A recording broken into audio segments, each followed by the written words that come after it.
Right now I'm going to introduce our next speaker, Raouf Zaki, who is originally from Egypt, based in Massachusetts for 34 years. He wrote and directed several internationally awarded independent films. Just Your Average Arab, a comedy about Arab Americans trying to fit in. He won the Audience Award at the Boston Comedy and Film Festival. Santa Claus in Baghdad was described by the New York Times as a miracle in filmmaking for turning Boston into Baghdad.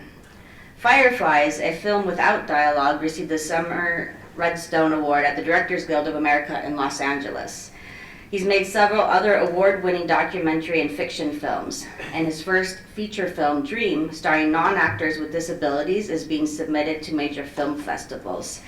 And lastly, I think this is the first time that we've had anyone speak at Coptic Solidarity Conference who works primarily in the arts and in filmmaking, and so we are excited for your participation. And to also find out how Copts can become more engaged in the media and in the arts. Thank you.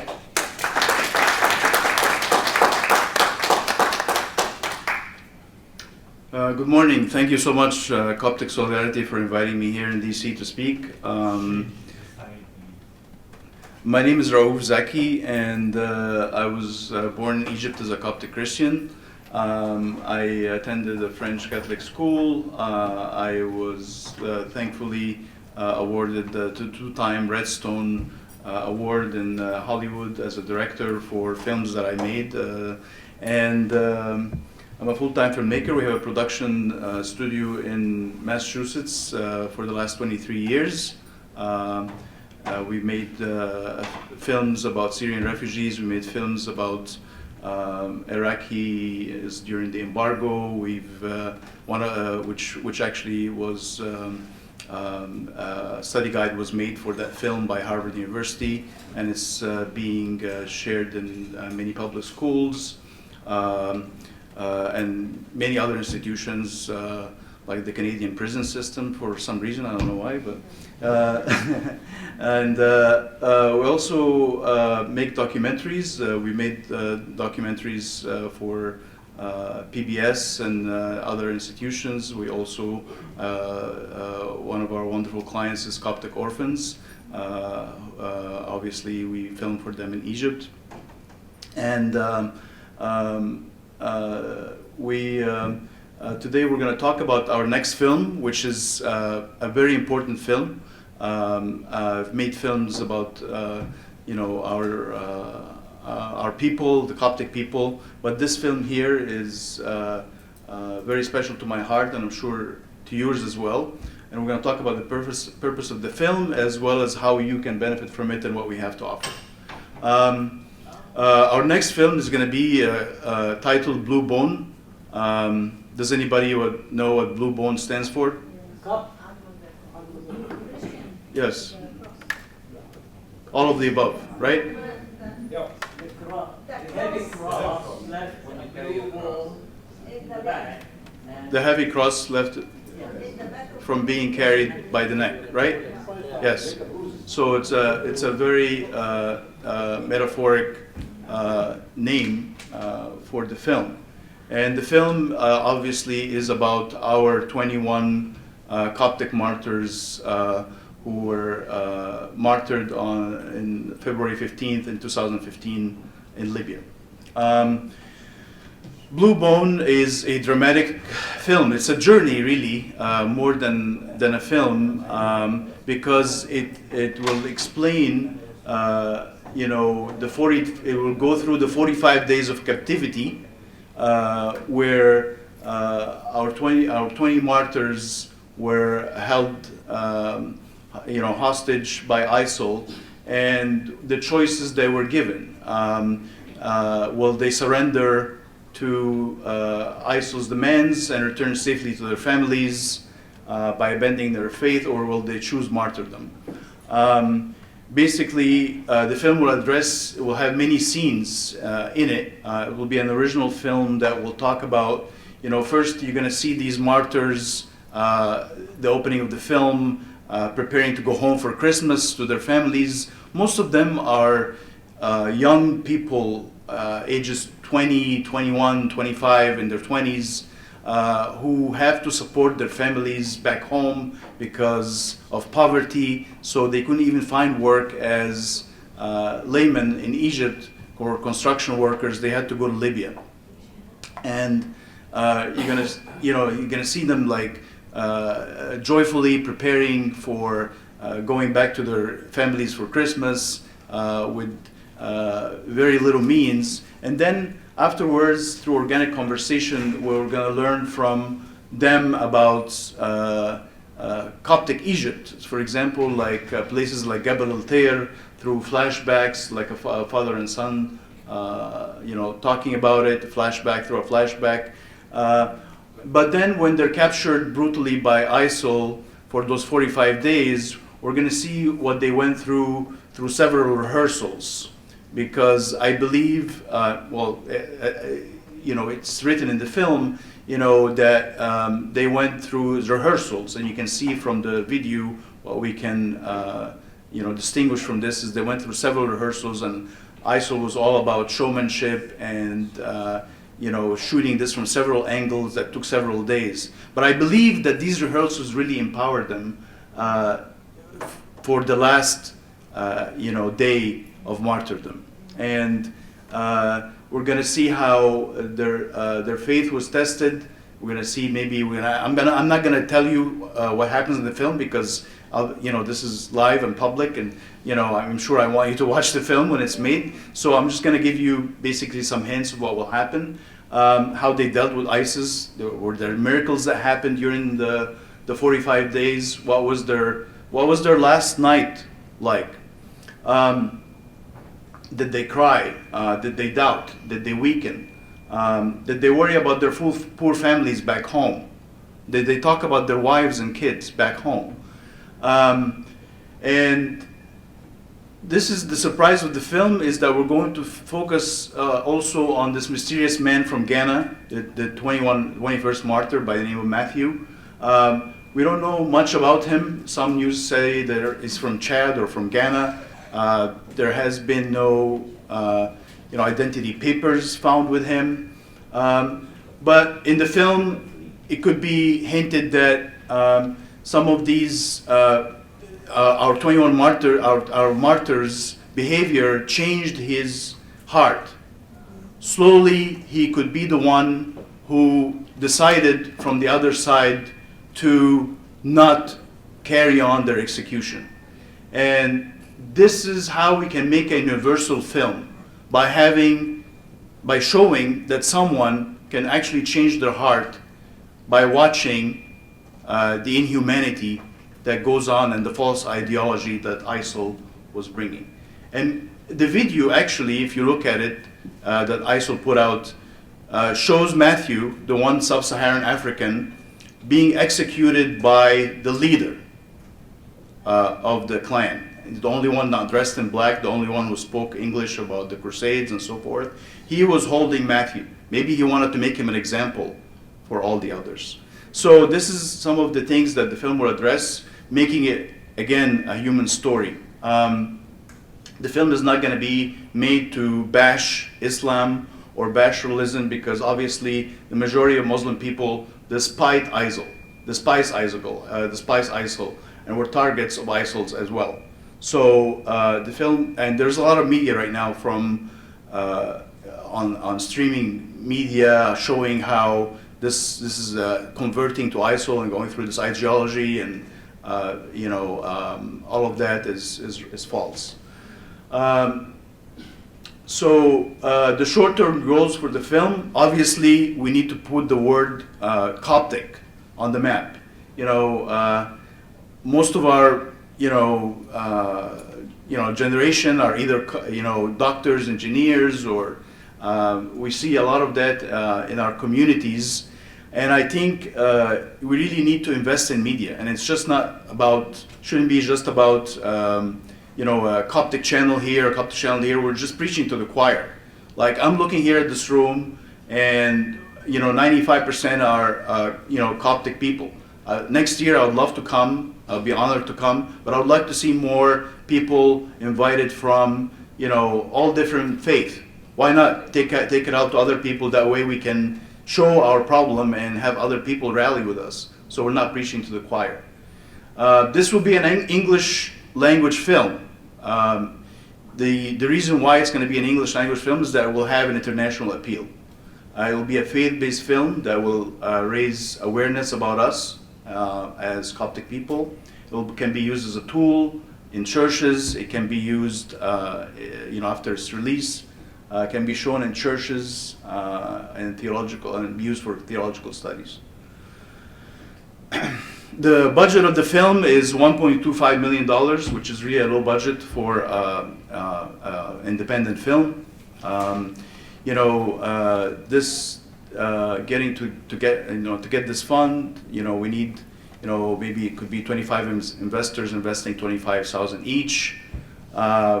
So if you think about it, it's a low risk investment. The funds will obviously be used over 2 years to cast the actors, hire the crew, secure the locations, build the sets, transportation, the filming for 1 month, the lodging, the food, the editing, the music, all of the above. The hypothetical return on investment is 40 to 70%. And I have with me today a confidential informational overview.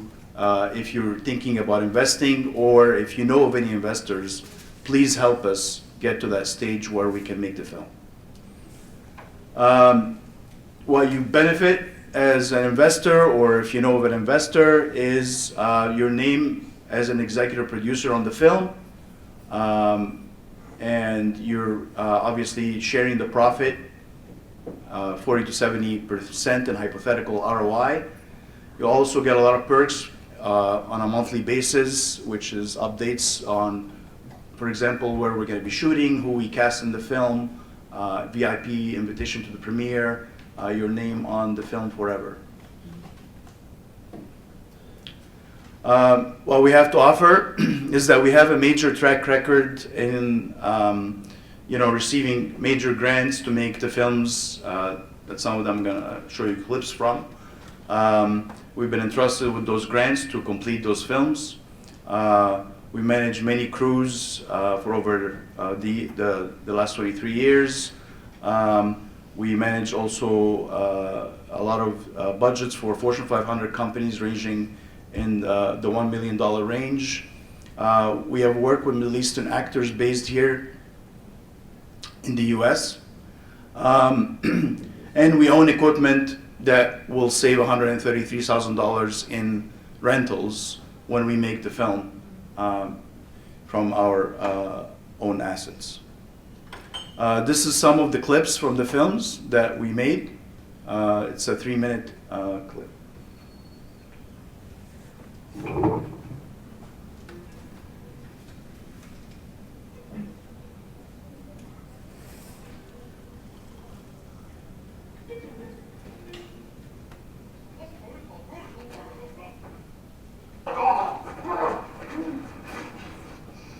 As I was saying, your parents are in very good hands.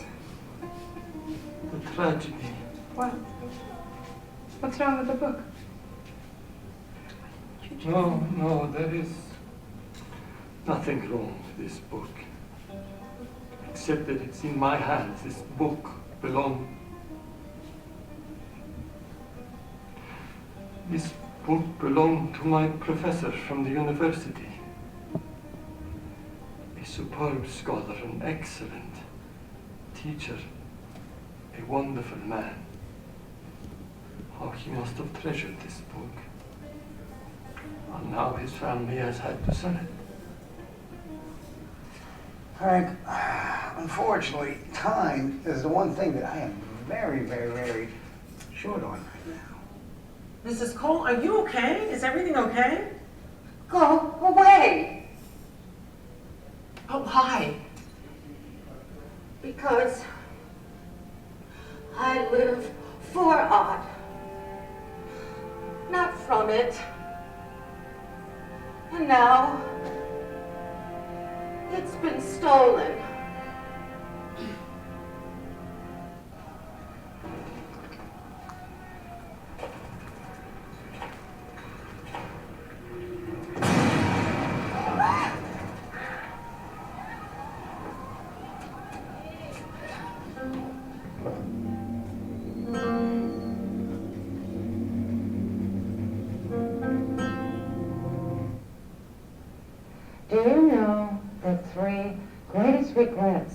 have on their deathbeds.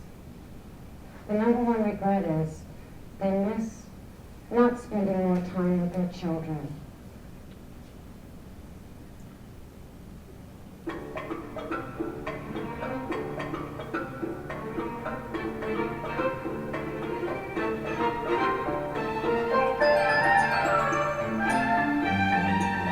The physical challenges that Daisy has isn't all that she's up against. It's the emotional challenges that you are there for her at this point in time. Speak louder! Shout! For I am deaf.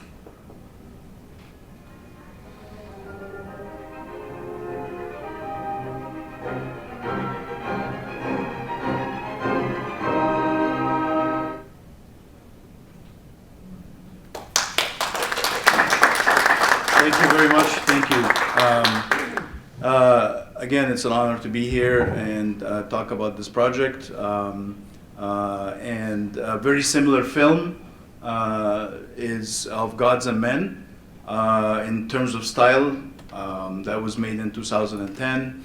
And it's about the story of these French monks in Algeria, based on a true story, obviously, who were there during the rise of FIS or Brotherhood, and they were so loved by the locals, obviously the Muslim locals, whom they shared a lot of things by treating them, by also giving them medicine, but they were warned to leave Algeria, and they have this wonderful debate whether they should leave back to France, at the monastery where they were based for many decades, or stay. And they decide to stay in this through this incredible dinner scene where they have their quote unquote Last Supper together, and the next day they are captured by extremists and dragged to the woods, where they meet the same fate as our 21 martyrs. The film won the grand prize at the Cannes Film Festival, which actually, by the way, has an ecumenical, sorry, I think that's the right one, award for Christian films, believe it or not. Was made for a budget of $4.9 million, and it grossed $43 million, and with a return on investment of almost 800%. Our 21 martyrs just became international. Just last month, as you all know, our Pope, Pope Francis, canonized them as martyrs. This is huge news because now, if you look at films like, I don't know if anybody hear of the Jesus Revolution film? Yeah? Okay. Well, the Jesus Revolution is a film about Jesus back in the revival of the church back in the 60s and so forth. It grossed $40 million on its opening weekend, beating films like The Whale and Tar and other Hollywood films. And there is a hunger for these films, for faith-based films, a major hunger for them.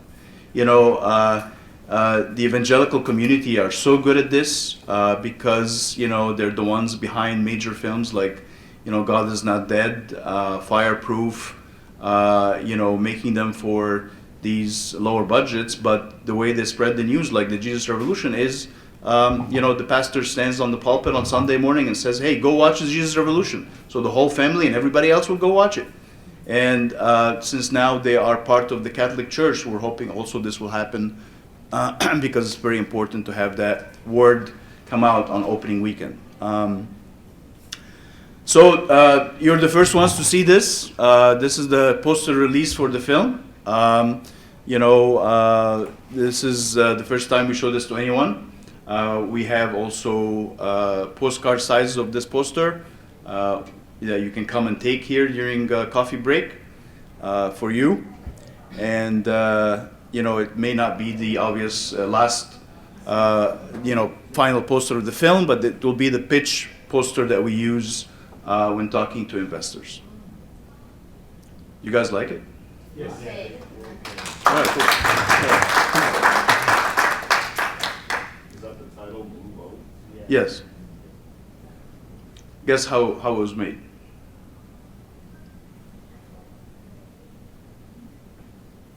AI. Isn't that amazing? All right. Well, obviously we have to control AI to tell it this and that, and then take what AI because. Anyway, so this is how the film, the idea for the film was conceived. This is a 2-minute film that I made, that I edited over 24 hours based on a recent trip to Upper Egypt with Coptic orphans, and I had the incredible honor to be visiting the Raouf church, where our 21 martyrs are laid to rest. And there was a film competition that I found out, and actually it's made by Faith Counts, which is an organization based here in DC. And this film was selected as one of the 10 finalists. So how cool is that? So out of 700 films that are presented. So here's the film. Enjoy that as well. 7 years ago, when ISIL terrorists beheaded 21 Egyptian Christians in Libya, rage controlled me for years. A church was built to commemorate them in the village in Egypt where they once lived. In the summer of 22, I was there. One of the widows spoke in the church. الشهيد يعني ده أولا يعني فلاح، وهو لما حصل مثلا ظروف إن هو يضطر يروح ليبيا عشان يكون لنا بيت يقعد فيه. كنت البيت ده سافر ليبيا، هو في أول خالص اتخطف يعني، فإحنا كنا بنصلي ونقول يا رب ثبتهم على الإيمان وهم مختطفين عشان ينكر صليبه، فما مرضيش، حاولوا فيه وضربوه وكسروا له رجله مرضيش. ربنا سمع برضه صلاتنا، احنا ما كناش بننام، ليه كنا خايفين احسن يزحزح ويروحوا كده او كده. الليله اللي استشهدوا فيها انا عن نفسي ارتحت ونمت. شكرا لك يا رب ان انت وصلت للمرحله دي، ما راحوش لا كده ولا كده، لان احنا فخورين بنطلب السيد المسيح بس. قلت يا رب يا سيدي تكفينا عن كل حاجه. نشكر خالص الناس اللي عملت فيه كده، نشكرهم خالص خالص. بس انا اشكر ربنا اللي هو وصل للمكان اللي هو فيه ده، يعني بشكر ليك يا رب على اللي احنا فيه. Our testimony left me speechless and peaceful. I was comforted to know that in the hope they had, their faith was not forsaken. A faith that was surely hope in the things unseen, hope in what is promised beyond months of torture and unimaginable pain, hope that led to victory over hatred, and a victory that led to building a church in Egypt, visited by about 30,000 people a day, to renew their hope on things unseen.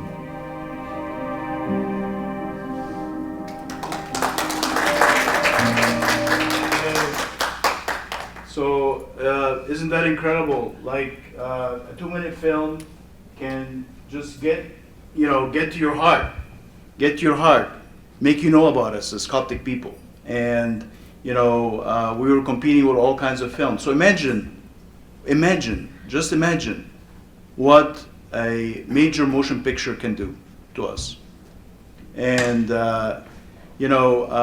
I thank you again. If you know anybody who would like to invest, please let me know. I'm here until the afternoon tomorrow.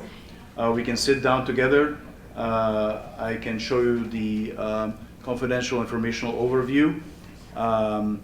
And please come and grab a poster. And that's about it. Thank you so much. If you have any questions, please let me know.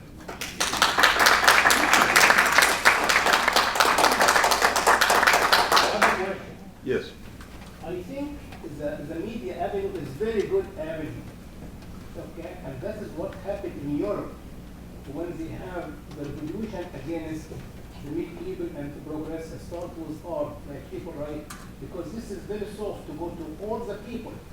And now we're talking about politics, and all the politics is like dead end, like the law is bad, everything is bad. But something like this will grab the heart of everybody, lead everybody.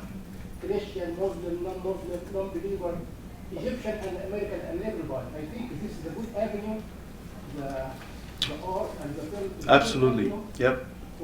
And I think we'll have to do some, not only investment, but encouragement to do more. This will maybe work better than, or stronger, better make it stronger than the political pressure. That's my opinion. Yep.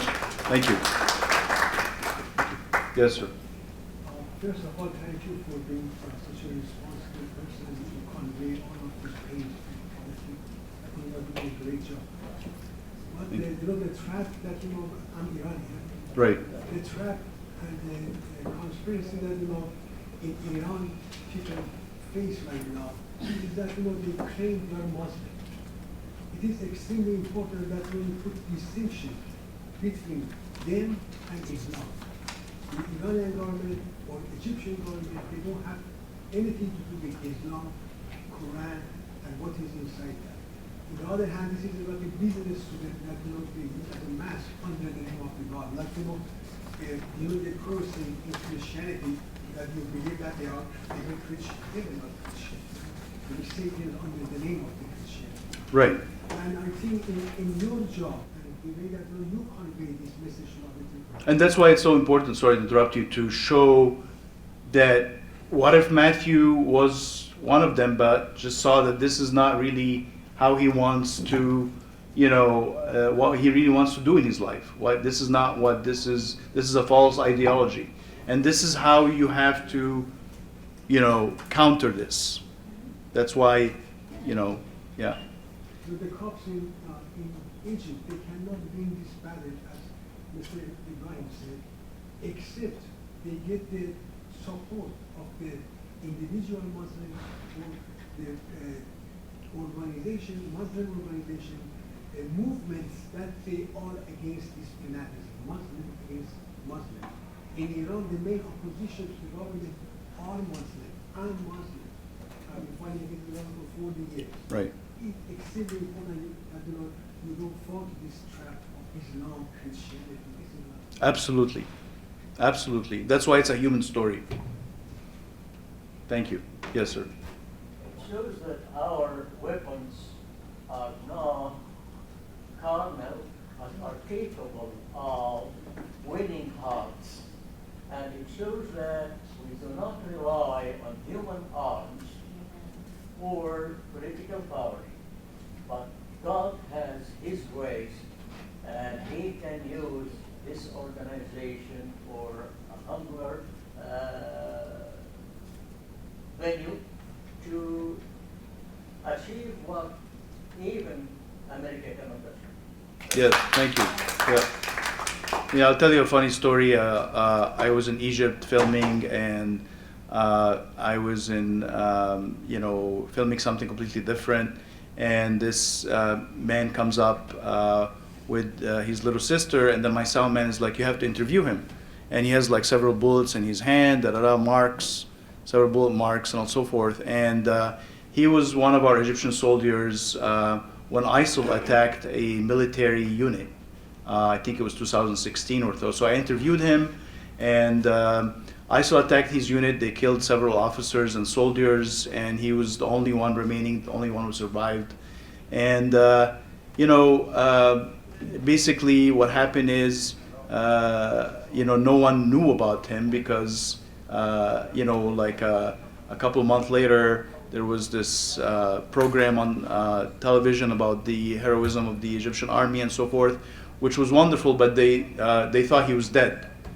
And so I put out this little video on Facebook, and it went viral, and all the Copts in Egypt, shared it, and the TV station ended up inviting him and apologizing to him and honoring him at the same time, because sometimes God's timing. If I didn't put out this thing on social media, he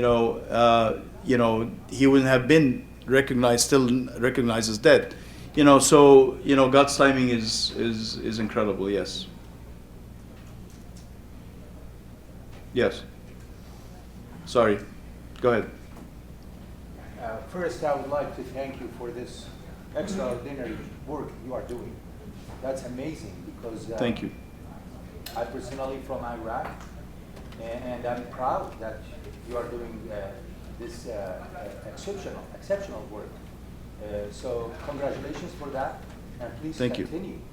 I would like to add to that, if you have heard about the 40 soldiers for Christ, ذكرى ال40 شهيد. No.